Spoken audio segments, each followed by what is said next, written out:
I'm a scientist. Suffice it that the blood of 1,000 men and women was spilled within these walls.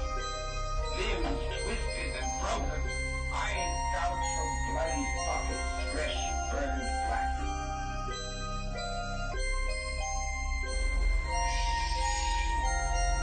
Please. You're with the dead. In death, there are no accidents, no coincidences, no mishaps, and no escapes. What you have to realize is that we're all just a mouse that a cat has by the tail.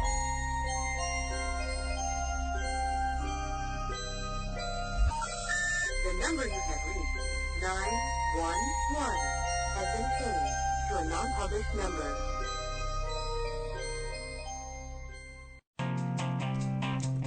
What's up, guys? Hey, radio and internet listeners. Welcome back to World of the Unexplained. I'm Jay Scott. I'm Trey Lackey. Welcome. And we've got somebody new and friendly in our studio with us tonight. His name's Chuck Browder. Chuck, say hey. Hey, how y'all doing?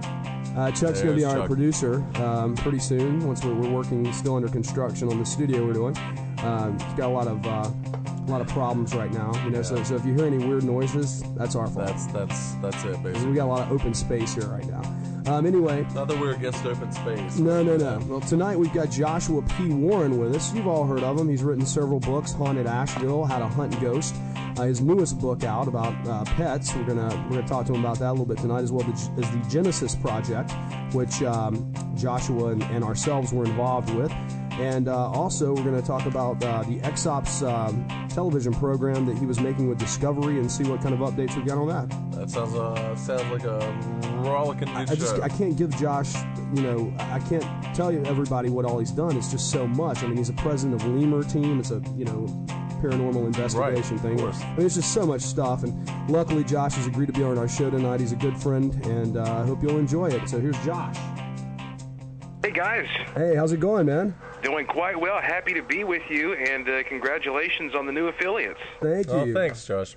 And we'll mention them later. Yeah. We want to talk to you right now. Okay. So what's going on with this XOP show? This has been so weird, and for listeners who may not know, let me just give them a quick rundown. Last year, I and about 7 other paranormal experts in this country were approached by Discovery Channel, and they wanted us to start working on this new TV show called X-Ops. The producer of the show, Jim Castle, won several Emmys, including one for his work on the X-Files. So X-Ops is kind of like the real-life X-Files. And the concept is you just take a bunch of paranormal investigators, you give them everything that they need in terms of equipment, and send them all over the world to investigate mysteries. And they had a wide range of people, people who approach it more scientifically like myself, as well as psychics. There's a Native American shaman that did a good job of mixing it up. And they said our first location was going to be Roswell, and we all said, oh, great, here we go beating that dead horse again. And then they were like, no, we have a brand new take on this. As it turns out, all these people in Roswell are now, believe it or not, reporting the apparitions of the dead aliens. Oh, my God. Yeah, we... Well, there's a hospital that sits on top of the property where the old Roswell Army Hospital used to sit, and people there, physicians who are very credible and believable in their interviews are saying these little alien ghosts are running around. So, we went to Roswell. They gave us all kinds of resources. You wouldn't believe the resources put into this. We had a private jet, a helicopter for aerial shots. We had all kinds of great equipment, color thermal imaging cameras, and everything you could ask for. That's where you met Jim Mars, right? That's right. I met Jim Mars there, and Nick Redfern was a part of the team, Heidi Hollis, Ruben Uriarte, Brian Irish, and... when we got out there, we actually went to the crash site. We went to Hangar 84 where the bodies were brought. We went to the UFO museum. We interviewed people who were involved in the whole situation. And right off the bat, we knew some weird stuff was happening because we were being monitored way out in the desert by these white Suburbans, similar to the ones you've seen on some of these Area 51 specials. The government. Yeah. We got pulled over by the cops inexplicably. They gave us some kind of, little mundane excuse. I don't even recall what it was. It almost seemed like a delay tactic. All this kind of stuff happened, and I must tell you, I have to be very careful with how I word what I'm going to say to you tonight because of legal reasons. Oh, yeah, I understand that. We had a situation where the two psychics with us wanted to produce a seance in Hangar 84 to try to contact one of these aliens. And, I have kind of a sarcastic attitude about seances. I mean, I'm the geek with the meters and the gadgets, and I was sitting there and I was observing the whole thing. It was really dark in there, and at one point, one of the camera guys, and we had about 7 camera guys with high-def cameras, he fell to the floor and starts moaning. I think he was either vomiting or he was about to vomit. I couldn't tell because he was in the floor and it was dark, but we had to stop the production. We were about to call 911. The guy finally recovered and said, he'd never had this experience. Well, later we watched the footage, and believe it or not, just seconds before this guy hit the floor, something manifested on camera in that room over our heads. And I'm not talking about a little orb, a little speck of dust, or some reflection, or a raindrop. I mean, I've seen that stuff. I've been doing this a long time. It's not some kind of mist. This was a form that manifested over our heads. I can't describe it in any more detail than that right now. And I'm sure if we'd looked up, we'd have seen it, but we weren't looking up. We were looking at each other, and then we were distracted by this guy having this attack, which one can assume may have been correlated. So anyway, we were like, man, we have hit the jackpot. We have got some wonderful stuff captured on high-definition camera. There are other things we were going to unveil in the show. All this publicity has gone into it. We've had a lot of talks on national radio, Jim Mars and Heidi Hollis and Nick Redfern talking it up on various programs. And they told us this thing was going to air in February. Well, February came and went, no air date. They said March. March came and went, no air date. Finally, it turns out that Discovery has inexplicably decided not to air this. Huh. And we are all shocked because we had the Discovery logo plastered on us, on our hats, our coats, our watches. This was a Discovery project from concept up. They had their own producers from headquarters there with us the whole time on the set in Roswell, in California, at our base camp, overseeing everything. And now they're turning around, and the only thing they'll say is, well, it doesn't meet our production standards. But the funny thing is they picked the group. This was their concept. They had people there telling us, what they wanted. And so there's a big controversy right now because this has hit the general public. Discovery's not going to air this. And so I'm currently in sort of a controversial situation because I have an exclusive TV contract with Discovery, and all I want to do is tonight, tell your listeners how to contact Discovery if they want to make sure Discovery understands the interest there is in seeing this. It's in the can. It's ready to air. Well, tell them what they need to do to get this thing on the air. Well, all you can do, and keep in mind, if you have Discovery, you're paying for it, so I think you earn the right to tell them what you want to see.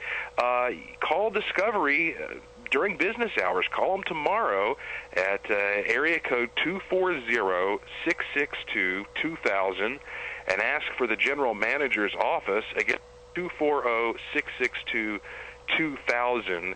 And I don't know how you're going to be treated, but I know from what I understand, thousands of people are calling them. If you go to my website, lemurteam.com, lemurteam.com, there's a link on the discussion board to the Discovery discussion board that's just piling up with irate comments, and you can put your input there. And also on my website, if you put your email address into my spam-free email address bank, then I'll personally email you and keep you updated. But the fact of the matter is Discovery owns this footage. and if they decide not to air it, it's never going to be seen. I mean, it's going to be locked away somewhere, and all you'll have are these wild stories from those of us who were involved. So again, Discovery is 240-662-2000, and it's long distance. It might cost you 50 cents or $1, but hey, just consider that tacked onto your cable bill, I guess, to have some input. Well, no, I think most people have cell phones. They'll be able to call it free. Yeah. Tell us about some of the other stuff you've done with Discovery in the past. I know you've been on there before, and I know you've been on Travel Channel and done all kinds of stuff. Tell us about some of that. Yeah, Discovery Communications owns about 20 different channels, Travel, TLC, Animal Planet, the Science Channel. And the last Discovery program that I was on, and by the way, I've done a lot of stuff like, weird travels and haunted hotels and these kinds of things you see a lot on Travel Channel. The last one I was on aired right around Halloween of last year. It was called Possessed Possessions, and it was sort of like an antiques roadshow for haunted and cursed items. James Van Praagh, the noted psychic medium, was the host of the show, and they flew me out to California. They shot this thing on the Queen Mary, of course, an extremely haunted ship there in Long Beach, and people came from all over the country who had a wide variety of objects, some small, like, creepy little dolls, and some big, like hearses, and everything in between. And I analyzed those objects with my equipment, and the psychics then would come in after they were isolated and knew nothing about the object and give us their readings. And so it was a 2-hour special, and I think that it was pretty good, but it wasn't great in my personal opinion, because I think it would have done better if the items were famous items, like if we'd gone to the Smithsonian and gotten some of those things, like, the hat Lincoln was wearing when, night he was shot or something.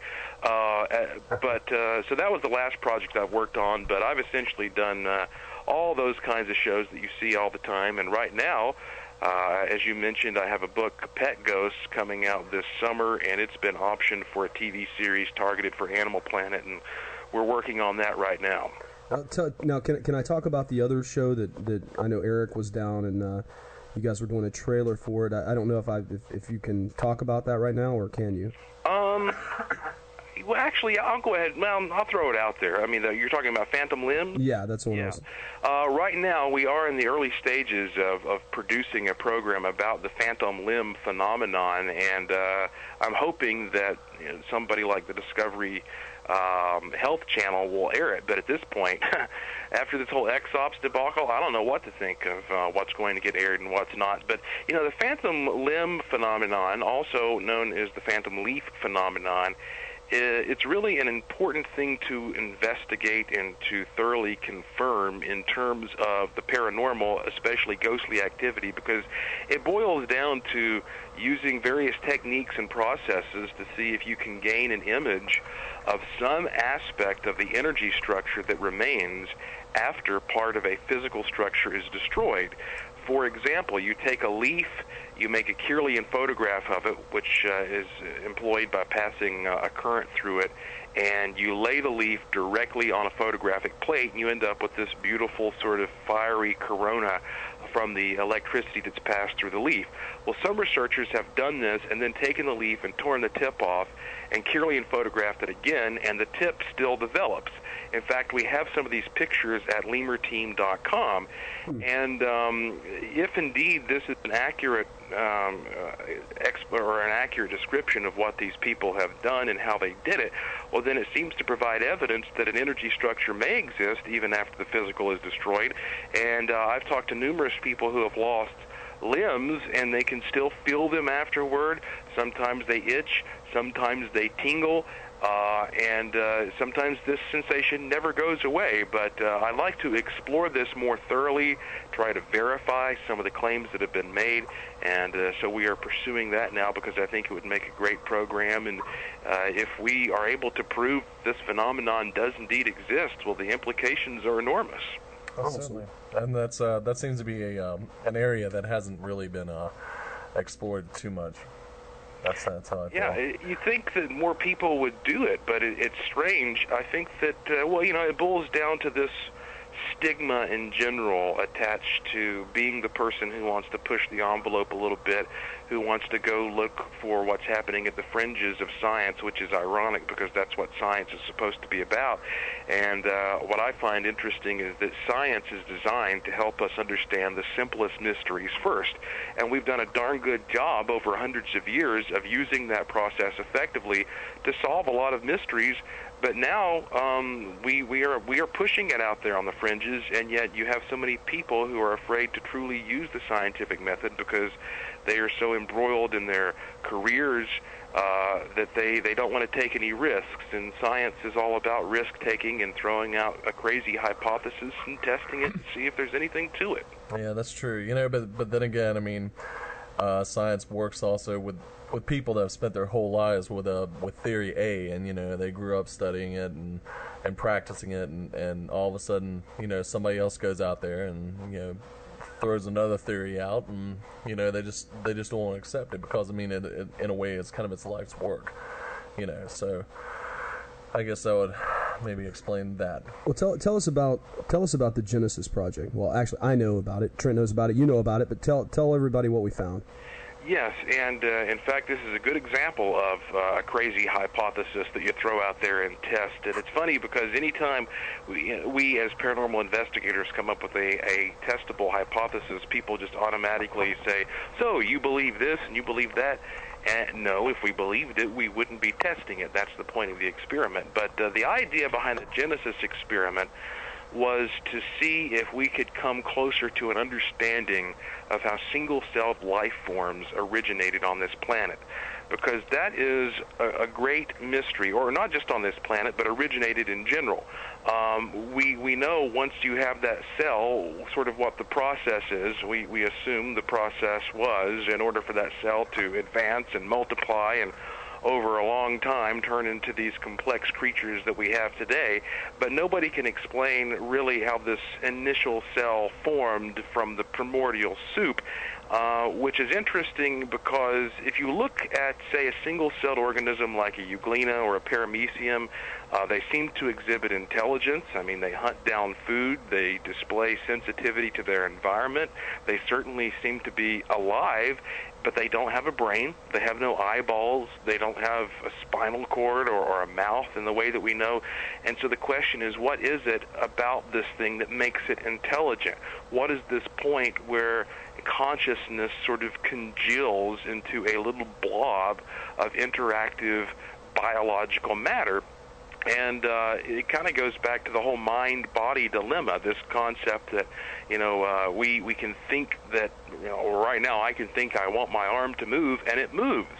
How does that happen? Because Newtonian physics tells us that we have to have, for every action there's an opposite but equal reaction, and we have to have a physical force to create a physical action. But the mind, whatever this concept we call consciousness is, seems to be non-physical, yet it can create physical reactions. So where's this point where the two seem to intersect? So with the Genesis experiment, we decided to take the simplest solution that you can find on the planet, water, pure, distilled, sterile liquid water in a hermetically sealed container, and place it on the internet. We put a picture of it on the net with its latitude, longitude, other geographic information, and ask thousands of people whom we campaigned for over a period of months on radio and various media to simply visualize that water teeming with microscopic life. That's all we asked people to do, and then we wanted to turn around and have it tested. And this went out on Coast to Coast, too. I mean, they have a lot of listeners. Oh, you can imagine. There's no telling. I mean, we can't measure how many people focused on this, but I'm sure that, hundreds of thousands, if not over 1 million people, just from, hits on the website alone.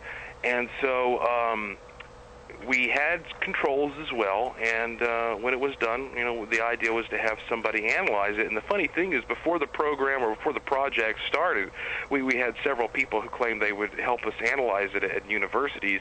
But then once the project got underway and this concept worked its way up the hierarchy, well, then they all turned around and said, well, no, actually, we don't want to be involved with this. And I thought, how bizarre.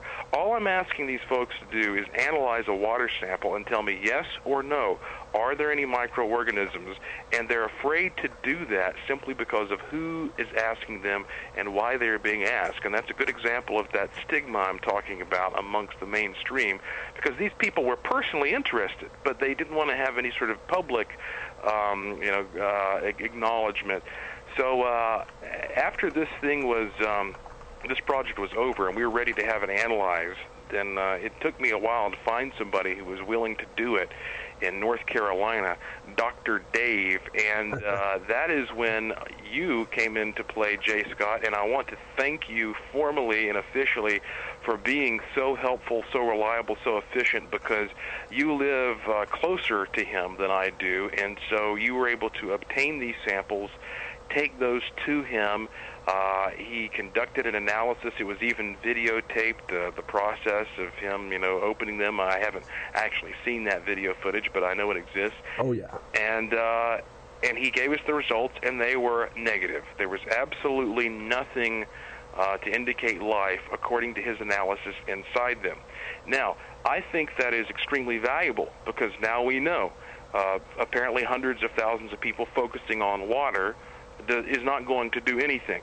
So that gives us a good phase 1 control for phase 2 of the Genesis experiment. Now we're going to do the same thing, except instead of using pure water, we're going to take this primordial soup that so many biologists talk about, a combination of proteins, amino acids, and other things, and do the same thing and see if that is the magic fuel, so to speak, that creates life. Now, maybe we'll find altogether that there's no way you can just focus enough thought to condense down into, a cell. But at least we'll know. But can you imagine if we are successful, if we have one positive result, how huge it could be to take something as profound as how life originated and see that it connects directly with thought and human thought, and that could open up all kinds of different avenues for exploration. And that's what we should be doing, taking crazy ideas and testing them. And I want to thank you again for helping us, all of you there at World of the Unexplained.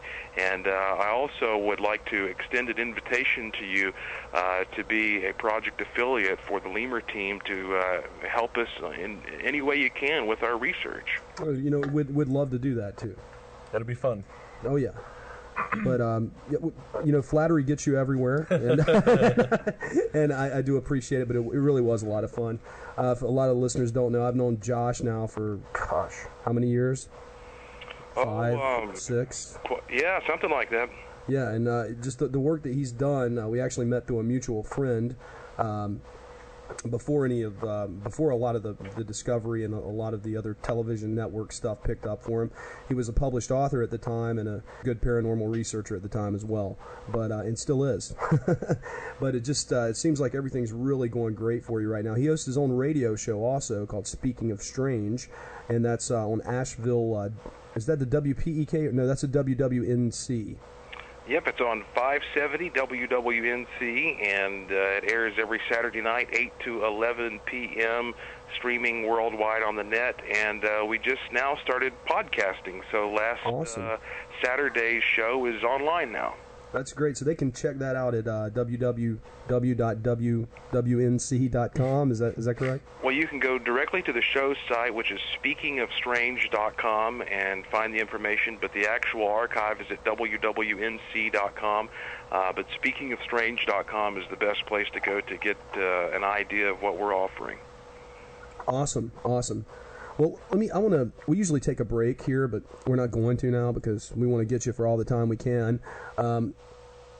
I want you to tell a story, if you don't mind retelling it, that I'd heard you told before.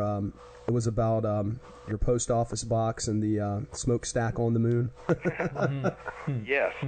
This is such a great story. That's a heck of a story to dig into.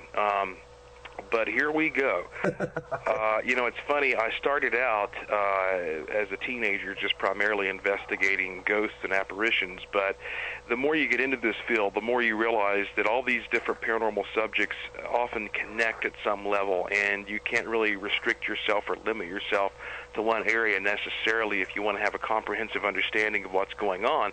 And I was lucky because when I was probably about 14, I guess. For about 15 years, I was mentored by a man named Charles Yost, who was a NASA engineer. He worked on the Apollo missions and is, in fact, in the NASA Hall of Fame. Sadly, he passed away last year, but he was, highly respected and had a laboratory here in western North Carolina, and I learned so much from him about electrostatics and how that there could be a connection between that and weird phenomena. And while he was, just shortly before he died, I started asking him questions about the moon and what exactly did we find up there? And of course I started out with, did we go to the moon? And I thoroughly believe we've been to the moon. The question is, how many times have we been there? How much have we been there? How extensive is our involvement? And he said, well, I want to show you something. And he pulled out a video clip that was taken from a craft. I think this was in 1968, flying over the surface of the moon. This is at lemurteam.com, Lemur team.com, for anybody who wants to see it. And, okay, imagine this. You're flying over the surface of the moon. The landscape is moving below. And in the distance, there looked like a little black hair sticking straight up from the surface of the moon. And he put it in slow-mo, and as it got closer, the hair got bigger and bigger and bigger. So it was changing perspective as the craft was going over. It clearly seemed to be, something connected to the surface, not some kind of, artifact like a piece of fuzz or something. And then right as the camera is about to go over this object, it looks like a little puff of smoke shoots out. And he told me that from that altitude, that thing had to be about 1,000 feet tall. And it basically looks like a black smokestack sticking out of the moon with, again, this puff of smoke. Now, it only lasts a few seconds in duration, but he said he couldn't explain what it was. Well, for a long time, he didn't really want to make a public issue out of that, but just before he died, and he used to publish a scientific journal that my team made the cover of in 2004 for our work on the Brown Mountain Lights research and ghostly plasmas and things. But he gave me permission to take this clip and take his information and his name and post this on our website. And let me tell you, it hit the fan. I have never gotten such a huge response from people who were thoroughly intrigued, as well as people who were angry and accusing me of misleading the public, even though I wasn't making any statements about what this was. I was simply presenting a question. And it's amazing how venomous and vicious some people can be if you just present a question that they themselves sort of infer all of these things about that hit a personal note with them. And so, anyway, thousands and thousands of people, were visiting. I think in like 2 hours, 48,000 people, something like that, hit the site. We're looking at this thing. The bandwidth was incredible. And this controversy raged for a long time until finally one of the people at badastronomy.com, whom I contacted freely because I wanted to have their insight, said that he believed that this must be a still photograph that was being zoomed into, and that surely some piece of fuzz had created the illusion of this hair. And his explanation for why it had to be a still that was zoomed into is that there was evidence of a zoom being used, but supposedly there was no zoom on that particular camera that NASA took to the moon, which I think is amazing. They would spend billions of dollars to go up to the moon and fly over the surface and not even put a zoom on a camera. I mean, this wasn't 1720, this was in the 1960s, whether they admit to it or not. So I don't know, but I mean, I'm open to that possibility. Well, so I just said, okay, well, whatever. I don't know what the explanation is. Before he died, even Charles Yost said, oh, fine, maybe this is the explanation. This must be the explanation.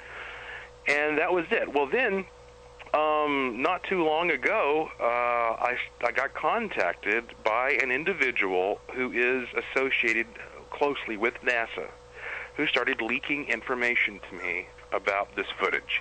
And I went through a variety of procedures to verify that this individual was indeed with NASA, and everything I was able to do flawlessly proved to be, positive that this person is a NASA associate. And this individual told me that it's well known at NASA amongst certain areas that that footage is authentic and that it is showing an artifact on the moon. This individual could not tell me specifically what it was, but said that there are issues related to this that are classified above top secret, which is an actual classification, meaning that even the president has to be on a need-to-know basis before he gets specifics regarding it. And and I posted this update because I was given permission. So I posted the update saying, okay, this is an individual who's told us there are a lot of people at NASA who want this truth to be revealed, but they don't have the official authority to do it. Well, then the whole firestorm started up again. And this time it got even bigger because I guess, somebody was leaking information to me, and that really got a lot of people ticked off. And that's when the really strange stuff started happening in my personal life.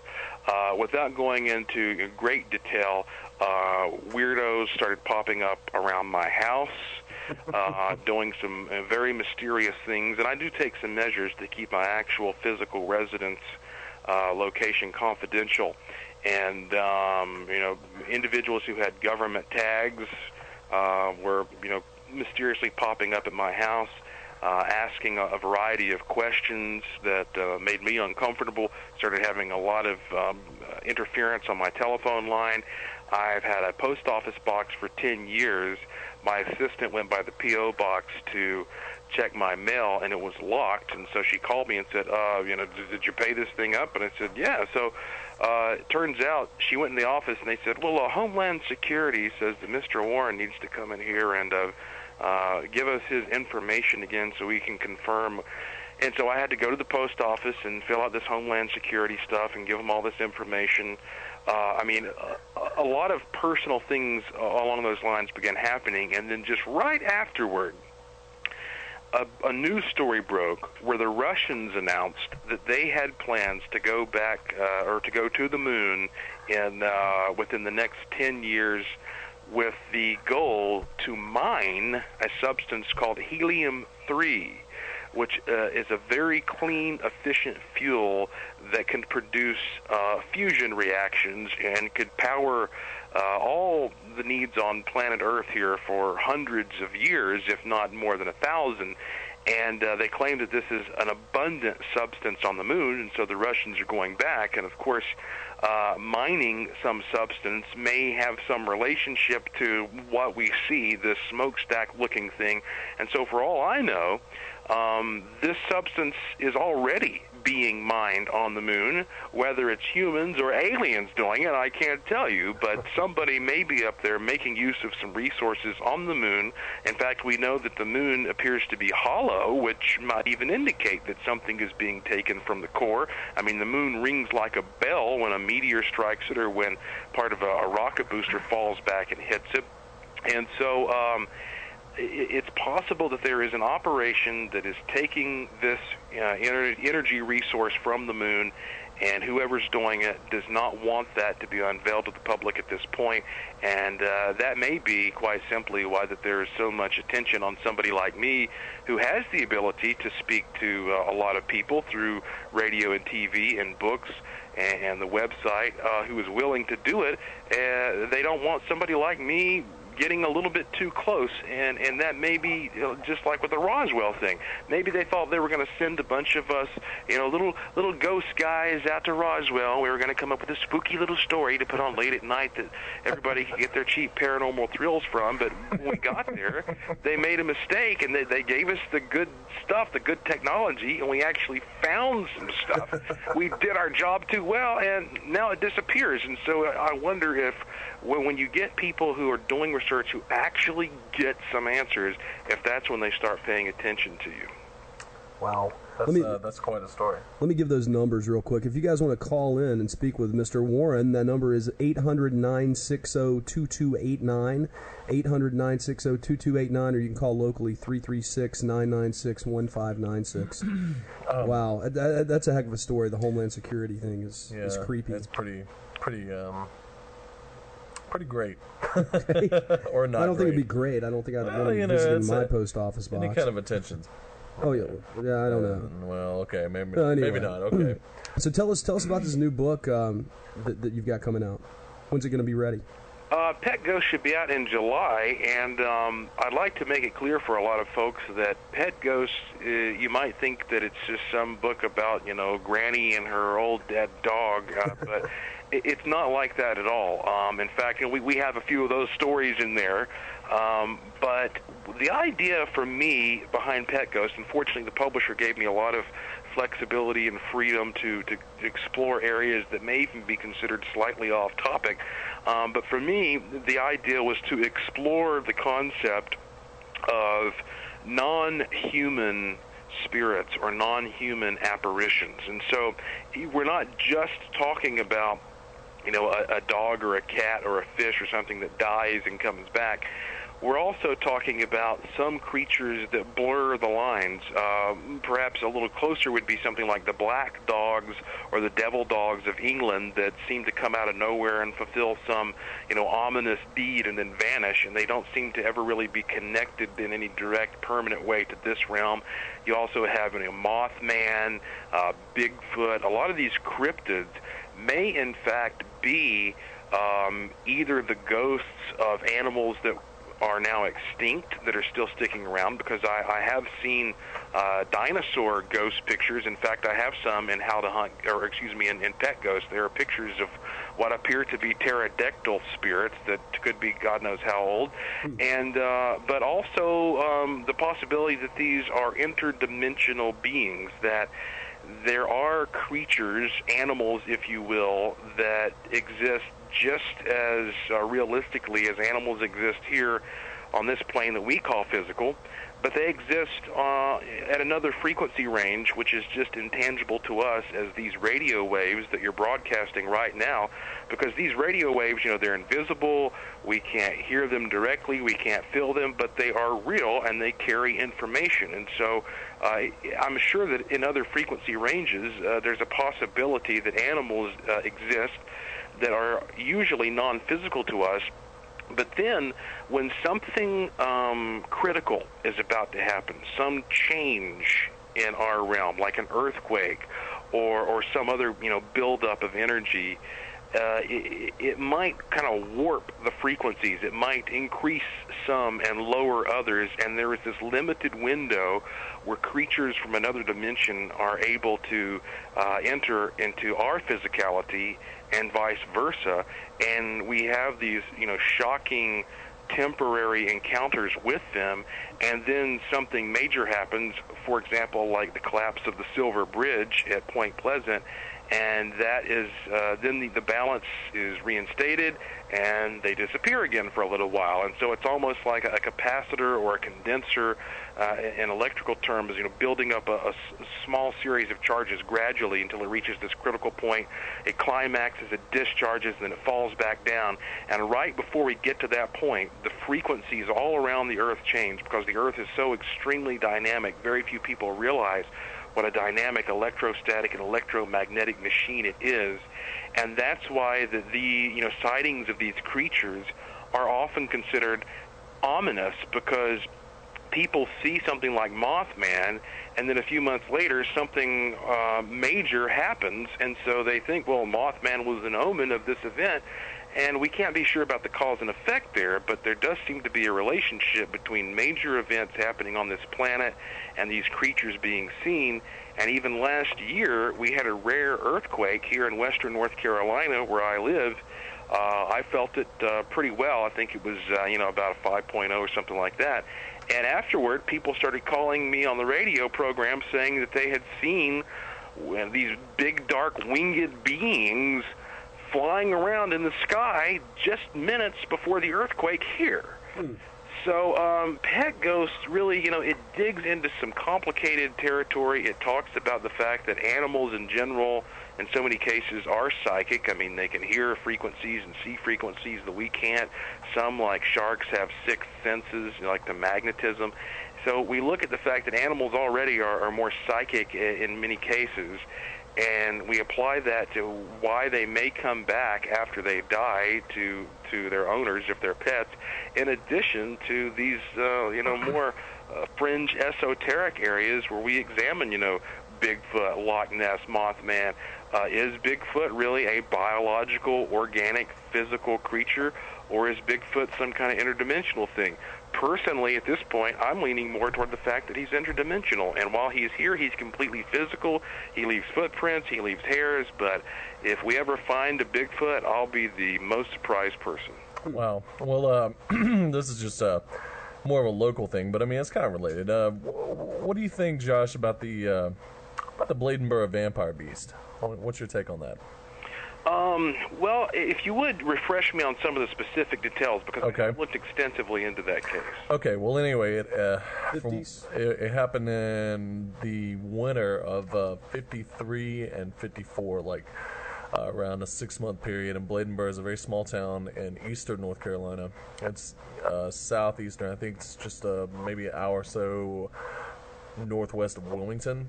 And essentially what happened was these dogs just started showing up dead everywhere around the small town, and they had been completely drained of blood.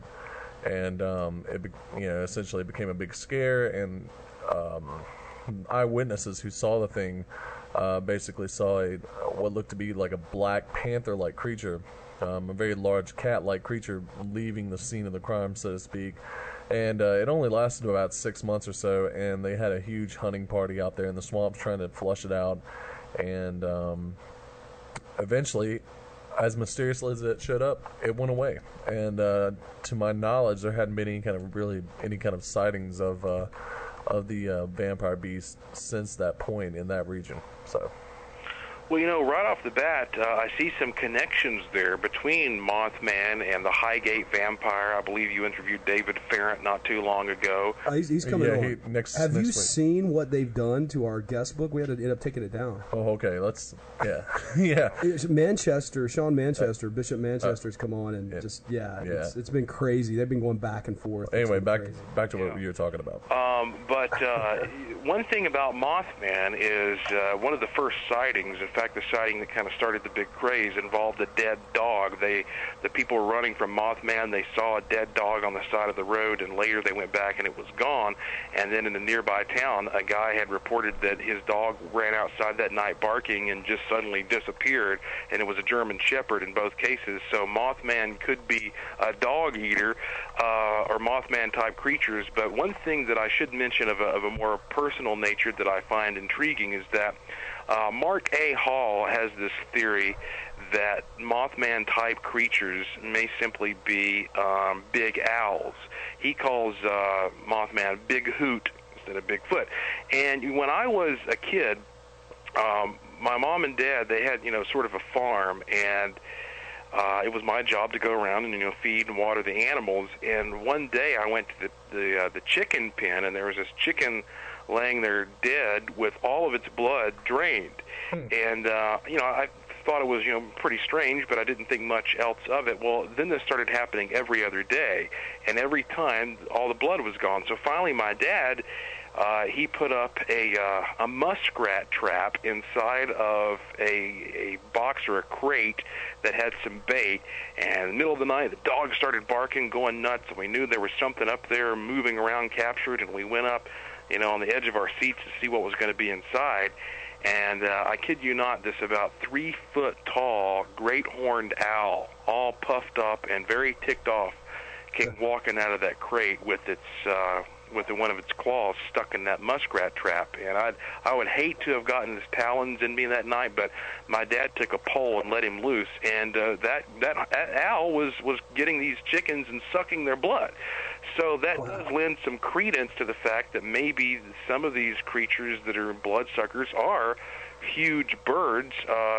Not to say that they might not. I mean, they could just be big mutated birds that are normal in every other sense, or they could be, apparitions that are coming back from some extinct bird that was huge at a past time, similar to a pterodactyl. But considering that the blood sucking and that kind of thing is certainly a characteristic of these owls, then it has always made me wonder, because of that personal experience, if it could be a connection there. But I'll look more into the Bladenburg issue now, because I'm intrigued with so many cryptids. You have Lizard Man in South Carolina, yeah, that's right. This one, and Nobby here in North Carolina. A lot of cryptids do pop up in the Carolinas, and I certainly find those intriguing.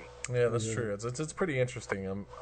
Okay, and the other sort of local lore, we are, like, our second show here at World of the Unexplained was about North Carolina folklore and legend, and one of the things that we had covered was the Brown Mountain Lights, and I do believe you have a really fascinating theory about why those occurred. Do you want to share that with us? We've got to keep in mind, Josh, we've got about 5 more minutes with you is all we've got. So crap. I want to do a wrap up too, but and I want you to give that number out again for the Discovery to get XOPS on the air before you leave too. I wasn't looking at the clock. Okay. Well, my team and I have spent a long time, about 15 years at Brown Mountain, camping up there, bringing a lot of experts, physicists from the Oak Ridge National Laboratory, geologists, forest rangers. We've used about every type of technology that we could possibly get our hands on, and interviewed a lot of people. And after all that, we have concluded that majority of the Brown Mountain Lights are a natural, albeit very spectacular, form of plasma, similar to ball lightning,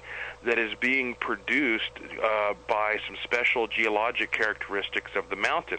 Multicolored balls of light floating through the trees at night, and we have wonderful video footage of this, and there is a complete report on everything that we've done and everything that we've learned at brownmountainlights.com. That's my website, and Mountain is all spelled out there. It's linked to many of my other sites, but brownmountainlights.com has that. And there's also a Brown Mountain Lights Festival coming up June 9th, the first annual Brown Mountain Lights Festival. I'm going to be speaking there, and Lemur will be represented. But, when I say that majority of the lights are a natural plasma, and basically plasma is a gas like air that is being so electrically excited that it produces this, luminous mass. And I could get more into detail, but we don't have time. But basically, I don't mean to imply that everybody is simply seeing these plasmas and misinterpreting them as aliens or ghosts. What I think is that at a place that naturally produces this much energy, it may also trigger other paranormal phenomena, such as ghostly manifestations. Maybe UFOs go there to recharge their batteries or something. But people claim they've been abducted, and cryptids have been seen.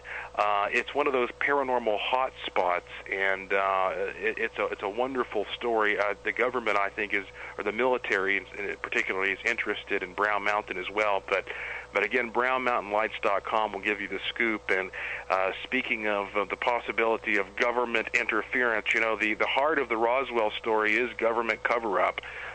Regardless of if it's aliens or it's some Russian spy technology, it's about government cover-up, and that may be one of the reasons some don't want this XOPS program to air.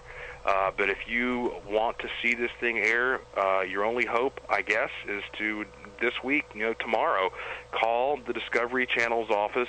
That number is 240-662-2000. That's 240-662-2000, and ask for the general manager's office. Just tell them you want to see it air. And if you go to my website, lemurteam.com, put your email address in that spam-free email bank, and I will email you and keep you informed on how things proceed. And there's also a Discovery Channel forum that I'd like to see your thoughts on, where you can go and post something tangible for the world to see regarding your thoughts on the fact that this thing is in the can. It was their project from the beginning. They put a lot of resources into it. We found some new stuff, but you may never see it because they own it, and if they put it in a vault and lock it, well, that's the end of that. Well, you heard that, So listeners. It's a challenge. If you want to see this, another WOTU challenge. Yeah, another WOTU challenge to our listener base. We'll get behind you on this, Josh. Yeah, give these people a call and put this thing on the air, because I'm sure it's absolutely fascinating. I mean, what I've heard about it. Yeah. So anyway, well, Josh, we appreciate you coming on the show tonight. Well, I tell you, it's a pleasure. I really had a good time, and I thank you for the invitation, and I will certainly be happy to come back anytime, and I'll keep you informed on how things proceed with their research, and I want to thank you again for your help in not only referring me to some great guests, but also with the Genesis experiment. All right, thanks so much, Josh. Thanks, Josh. Thanks for being on the show. Take care. And that was Joshua P. Warren. Wow, that just moved so quickly. I know it did. You know? And an hour is just not And we didn't even take a break. No, I know we didn't. Yeah. An hour is just not enough. Oh, well. Anyway, we're gonna go to a break, and, well, let's see. No, we're not going to go to a break yet. We're going to give, let's see here. We're going to wait a couple more minutes, and then we're going to go to a break. We've got a couple new affiliates to tell you about here in a little bit. Yeah, just... and they'll be tuning in then, too. What we got coming up next is an interview that we did. When did we do this? Friday. With actor Marshall Cupp from The Omen, the new remake that's coming out. I'm sorry. I love that song. 060606. A really funny trick involving... Never mind. I don't want to know anything about that trick. It's a funny trick, though. It's funny, Scott.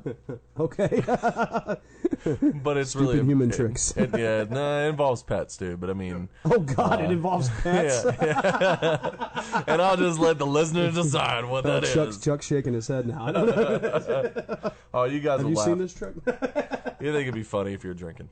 Anyway. Oh yeah. And as most of our listeners do. Now we've got a new thing that we're getting ready to be affiliated with here. It's called Net Radio Group. I want you guys to check it out. It's netradiogroup.com. Go there and see for yourself what it is. It's something new that's coming to you. It's going to help. I think it's going to revolutionize the world. Yes, the world of internet radio.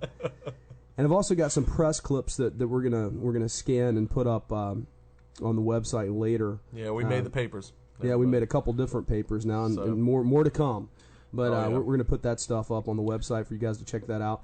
And give us your votes on the WOTU $2 Pyramid Crack House $2 Pyramid, whatever it is. Give us your that thing that we do. That thing we do. Give us your votes on that. All you need to do is click on the Crack House icon at the bottom of the World of the Unexplained.com It's a series page. of outhouses stacked together in the shape of a pyramid, just so that you people know. And click on it, and if you scroll down to the very bottom of the page, I haven't updated the page in a while, but if you scroll down to the very bottom of the page, you'll see a thing, you hate it, you love it, or whatever, and just vote on it to give us some feedback here, because we're thinking about discontinuing the Crack House, but we do love the theme song. So yeah, it is. Yeah, we should just play the theme song and not do the game again. Because I love the theme song, and we own that 100%. And so it'd be wasted money otherwise, guys. So absolutely. And you know how rich we are doing this, right? Why there's a stack of $1 million bills behind us right now. Yeah, exactly. That's why we can give all of our crap away. Yeah. But, yeah. Of course, they happen to be like Satu Sen from India, and they're worth like pennies. But we've got a bunch of new guests that are up on the website too that I've just put up there, and a lot of Bishop Sean Manchester is coming on to give his side of the Highgate story, as well as David Ferrant will be on first. I've been trying to get these guys to have like a SummerSlam beatdown on each other, and and debate it. Me and Trent can moderate it. You would never hear us talk. No, we would say about your turn. Yeah, and that's basically it. Because it would be crazy. It would be really amazing. Well, the fact we got him is good. I mean, it really is, because Sean Manchester hadn't done an interview since 2003, 2002, something like that. Something like that, yeah. So I mean, just that for that simple fact, we should feel very privileged that he's going to talk about the Highgate thing. Well, anyway, we're going to come back. We're still going to be here live as this interview is going, so we'll be still in the chat room, and we're also going to break the interview up in two parts, and we're going to talk and BS through it. And you can still call up and be on the air, and we can make fun of you, and move vice around. Versa. Yeah. So call us, make fun of us. I don't care. But right now we're going to go to a break, and we'll be back in a little bit with some more exciting news here on World of the Unexplained. Until then, we're also going to play the intro again here in a little bit, guys. But don't let that run you off. I mean. Just don't. Just think of it as intro. I just hit the little shotgun button. You can't hear it, but I did. Oh. So, okay. I'll do the girl scream now. Yeah. Trent, quit beating people. Oh my gosh, don't throw that glass at me. Quiet, you. Oh, gosh. Yeah, we've got way too much time on our hands here. Okay. Anyway, dead silence. Dead silence. Anyway, and we'll reintroduce you and our new listeners to Chuck. We've got a couple new affiliates that we want to talk about. But right now, we're going to take a break. We'll be back in about 3 minutes, guys. Have fun. We'll see you in a bit.